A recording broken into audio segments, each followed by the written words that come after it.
Brenda Muduwa omuzannyi w'ebikonde mu Cobap Boxing Club bw'ati bwe yalabise wiikendi nga yeteekera olulwana lwe ne Peninah Amoding olugenda okukulembera ennwana z'olunaku ekiro kya leero ku Connect Point e Kawaala.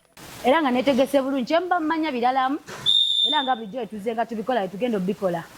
Si kya bulijjo olulwana lw'abakyala okubeera nga lwe lusaanikidde ennwana endala ku lukalala era Muduwa agamba nti kino kikoleddwa omutendesi we Lawrence Kalyango okutumbula ebikonde mu baana b'obuwala.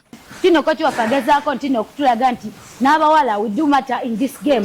Yeah, like abawala tumataringamu eno game y'ebikonde. Muduwa era akikaatiriza nti tewali kirobera mwana wa buwala kuzannya bikonde ng'ow'obulenzi. Omulenzi waba asobola okubeera main fight nange omuwala asobola okubeera main fight because sobola okukola omulenzi kyakola omuzannyo tuzannya gwe gumu era nga kino eno kisobola okuinspiringa abawala bangi abali eyo okujoininga omuzannyo kubanga buli mwana wajja abawagizi abanajja okuwagira nemujja okuva abawagizi abagamba njagala beera nga Brenda. Era nga n'omuntu aliwo olaba omuwala ng'azannya ebikonde ng'agamba oyo yayonooneka. Naye kino kimu ekifaananyi ekiraga guno omuzannyo n'abawala basobola ogwenyigiramu ne bafuuka ensonga mu ggwanga.